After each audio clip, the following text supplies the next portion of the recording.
see you. Thanks for joining us here on the front lawn of the Legislative Assembly of British Columbia. Today's a significant day for British Columbians. We introduced a bill in the legislature to eliminate the consumer carbon tax in our province. The Speaker has just ruled the bill will be considered in all of its stages today, and the bill will, we hope, be passed into law before the end of the day. This is significant because the beginning of government's fiscal year is April 1st, but this is a product of and follows from the federal government's zeroing of the what's called the backstop for the carbon tax that required us to maintain it here in British Columbia recently. The carbon tax played an important role here in British Columbia for many years, assisting us in reducing our emissions while our economy continued to grow. It was supported by parties from many different backgrounds in the province. However, the tax has become divisive. And at a time like this, when British Columbians and Canadians need to be pulling together, when there are huge pressures that are coming from the threats out of the Trump White House to employment, to economic growth, and to affordability for British Columbians and Canadians, it was important for us to recognize that we needed to act quickly to ensure that British Columbians were not having to pay the consumer carbon tax. It's not an easy decision, but it's an important decision for British Columbians.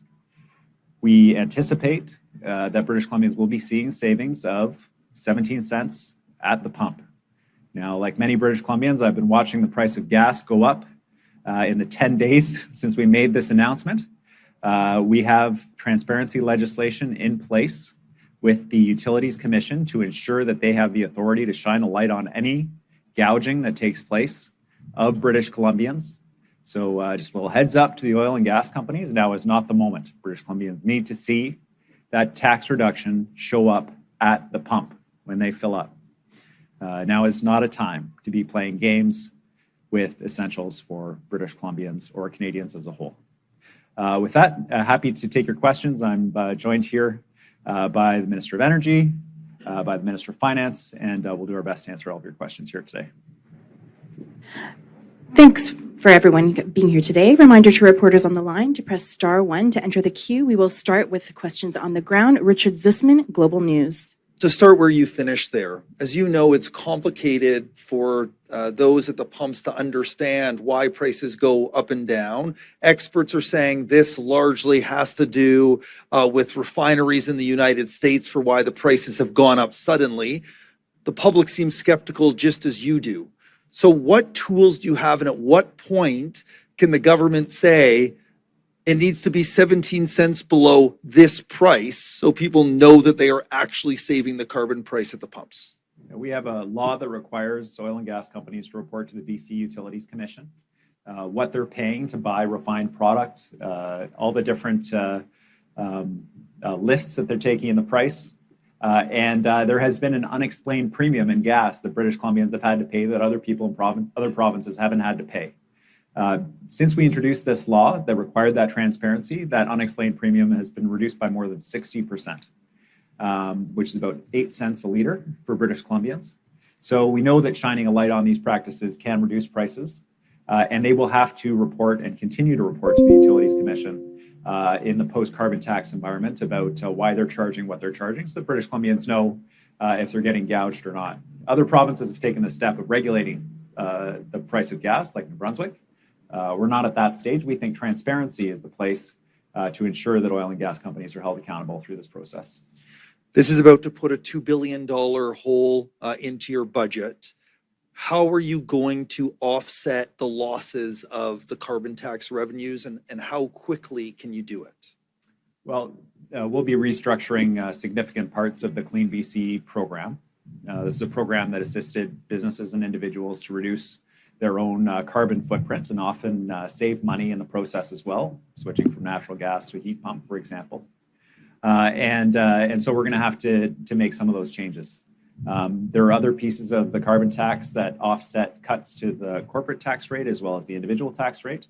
We are not going to be increasing those taxes to make up the difference. What we are doing is a review of all government programs to ensure that we're delivering programs as efficiently as possible and getting back to balance on the budget. People will not be receiving the climate action tax credit going forward. This is significant for many British Columbians. That payment will not be happening anymore as a result of the elimination of the carbon tax. Next, we have a question from Katie DeRosa, CBC. Premier, why wait until the last to force this through? The opposition parties are saying there's little time to debate. Why couldn't this have been done earlier so that there was time to properly flesh this out? The federal government, following the federal leadership race, the new Prime Minister, Mark Carney, as his last act before becoming candidate Mark Carney, passed an order in council through his new cabinet, which removed a federal law that required us to maintain the carbon tax here in British Columbia by zeroing out that backstop. It's a bit technical, but there's a federal law that required us to have the carbon tax in place. I will say that while there were certainly campaign commitments made about the carbon tax by various candidates at the federal level, they moved very quickly to zero that tax, and we have responded just as quickly.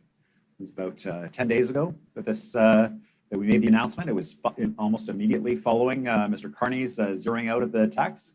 The legislation was introduced on the first day back of the Legislative Assembly, and we're getting it passed to make sure that British Columbians get that relief at the pumps and see the benefit of the elimination of the carbon tax as quickly as possible.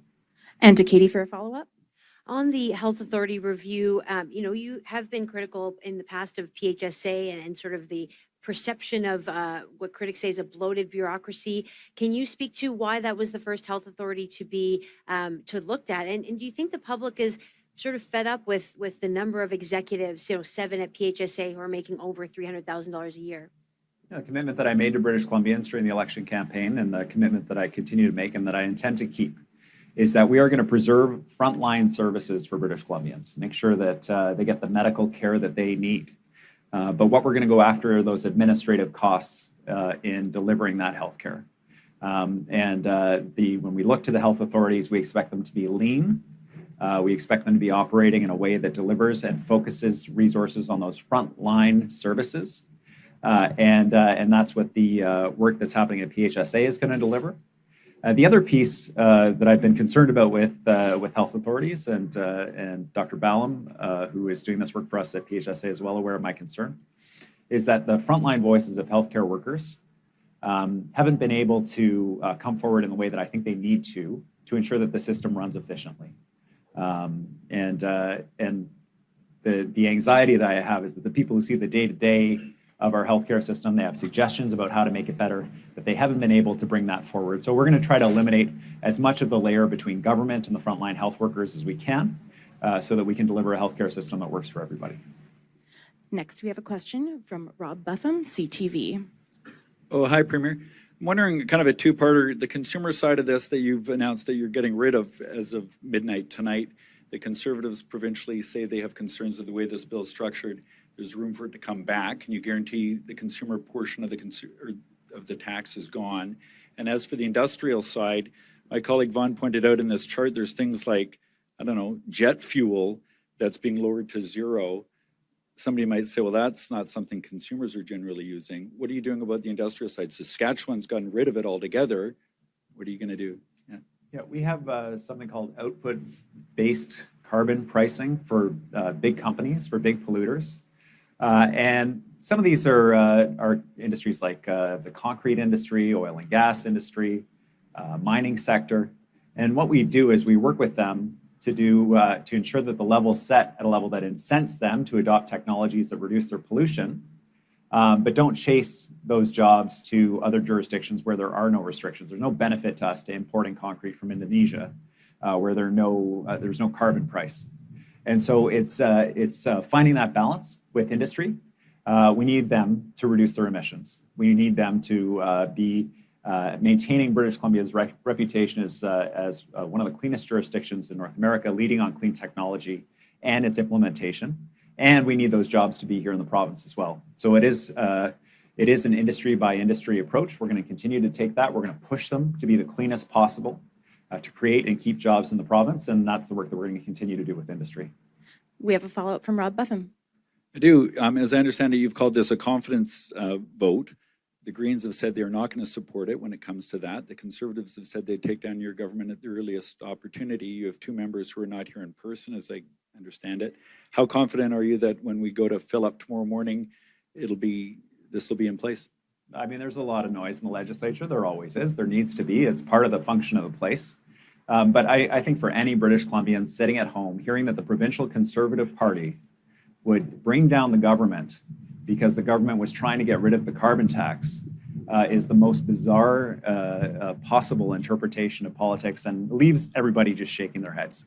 The elimination of the carbon tax is something that was supported by the NDP throughout the election campaign. We committed to British Columbians, we deliver it, we are delivering it. My understanding was that the Conservatives also thought the carbon tax should go, but if they want to vote to keep the carbon tax and go to an election instead, well, that says a lot about where their priorities are, I think. Next, we have a question. Rob Shaw, Check News. Premier, you appointed the head of BC Ferries, Nicholas Jimenez from ICBC. You've expressed confidence in him. He wants 5 ships. The independent ferry commissioner today said he only gets 4. He says he needs 5 to future-proof the system so that people can ride it without the delays. What are you going to do about that? And do you agree with the ferry commissioner, who's part of this sort of convoluted structure of ferries that goes back to the quasi-private structure? Yeah, the structure of BC Ferries is a challenging one to understand. It's been in place for many years in the province, predates our government, certainly. My understanding is that the commissioner has approved the purchase of 4 boats by BC Ferries. This will assist with stability in the fleet, with people getting to where they need to go. We just received the decision, so we'll have a look at it. But the commissioner is independent and serves an important purpose of having a critical look at BC Ferries' requests, their ability to cover the costs and the impact on the sailing public. It's an important role, and it's there for a reason, and we'll make sure that the decision benefits all British Columbians. Follow up from Rob. Just on Bill 7, a bunch of the business groups have said they still don't support it as it stands, with you removing Part 4, that Parts 2 and 3 are an overreach in their mind. They'd like you to split it all up so that they can support interprovincial trade, but not the other sections. Do you have any interest in doing that? Yeah, we're working closely with the business community to try to address concerns that they have for people at home.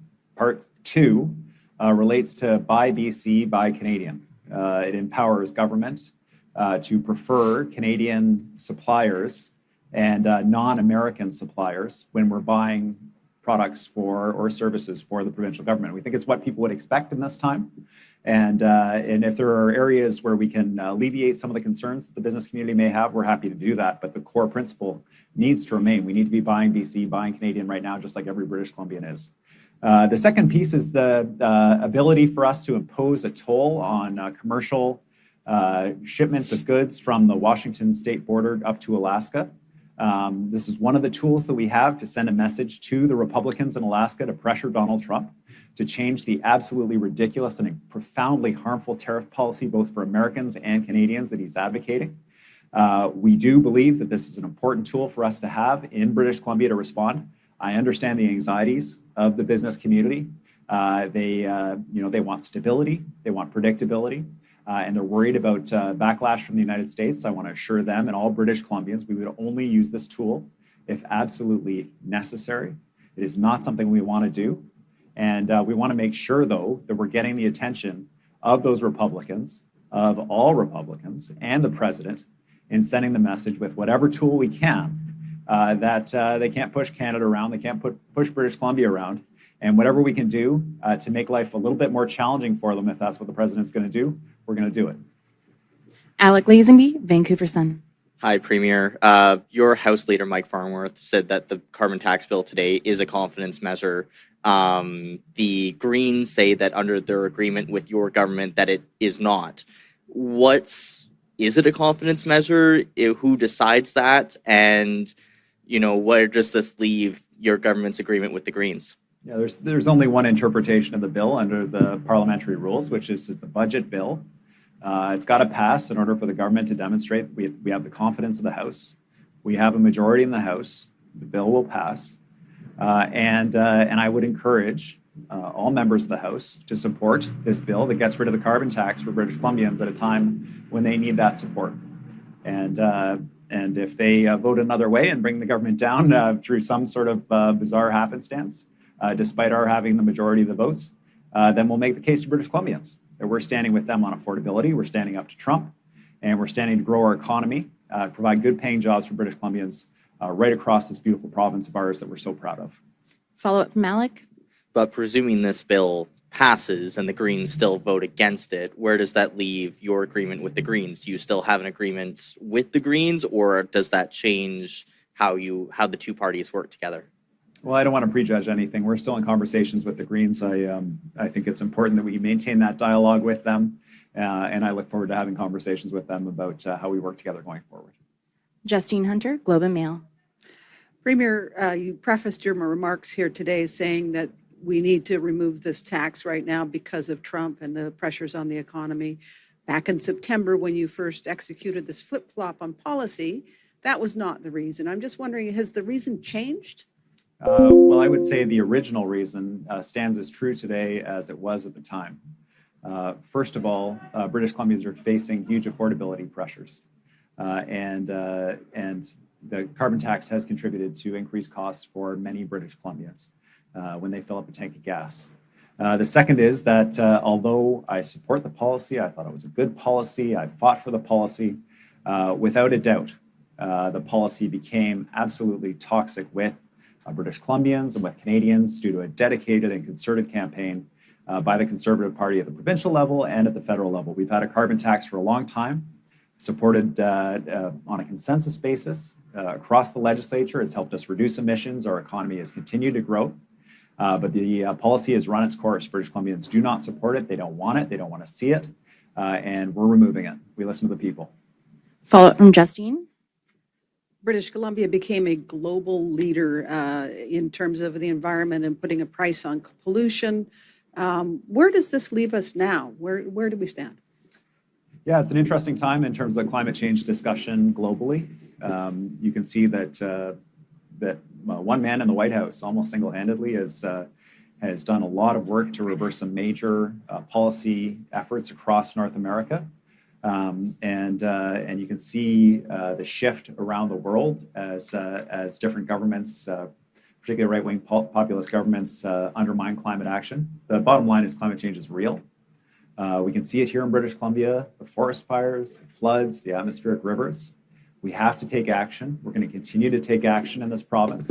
We're going to lead on clean tech. We're going to have the cleanest industry driven by clean electricity. We're going to grow our economy and show it's possible. And we're also going to recognize the reality that British Columbians can't be expected to bear all the expense of that. We can't be the only province in Canada with a substantial carbon tax and expect our goods to be able to compete and expect British Columbians to be able to deal with the affordability challenges that they face. So it's going to be a reality-based policy around fighting climate change in a way that grows our economy and supports British Columbians with the cost of daily life. Next, we're moving to the phone lines. We will take a question from Brenna Owen, the Canadian Press. Brenna, please just make sure that you are unmuted. Thank you. Yeah, Premier, I'm just wondering if you could shed any more light on what kind of changes to Clean BC we might expect to see as you try to make up this significant shortfall in the budget. Well, there are significant Clean BC programs in place that support British Columbians with the costs of transitioning to a lower carbon footprint, buying an electric vehicle, being able to do additional insulation in their home or buy a heat pump, these kinds of programs. There are a large array of programs on both the consumer and the industrial side that are funded through Clean BC. We're doing a review of all of that. We'll restructure this program. In addition, we're doing a review of all government programming, and the PHSA announcement is part of that to ensure that we're using public money wisely to deliver frontline services, to grow our economy, to fight climate change, and ensure that we're meeting the expectations of British Columbians. It's important work ahead for the Finance Minister, for the Minister of Energy, and I have total confidence in them being able to do that work. And to Brenna for a follow-up. Thank you. Yeah, so obviously you are looking to Clean BC specifically to make up some of the shortfall. So what is your message to people who feel that climate is actually being put on the back burner at a time when, we're seeing, like you mentioned, wildfires, atmospheric rivers, flooding, and so on, that does end up to go on to cost the province billions of dollars as well. Yeah, I understand the anxiety. People are looking around the world. They're seeing that the agreements that countries made about hitting certain carbon pollution targets are being abandoned by governments, and they're seeing some governments actually actively advocate accelerating the burning of fossil fuels, including coal. And certainly I would include President Trump among those elected officials. Very disheartening for people who care about climate change. What I can tell them for British Columbia is that we're going to fight hard. We're going to use our advantages here in the province, our clean electricity that's cheap and available. We're going to expand it. We're going to provide more electricity across the province that's going to create more jobs, reduce emissions. We're going to run that electricity right up to the North Coast through our North Coast transmission line. We're going to decarbonize our mines that are mining critical minerals that are needed for the batteries, for the economy of the future, which is low carbon. We're not climate change deniers, like the people who sit across from us in the BC Conservative Party. We know it's real. We're going to fight it. We're going to grow our economy. And we're not going to do it at the expense of British Columbians. In fact, we're going to do it in a way that grows the economy and supports the prosperity of British Columbians, which is what they expect and which is what we're going to work hard every day to deliver for them. That's all we have time for today. Thanks, everyone, and have a great day. Thanks, everybody.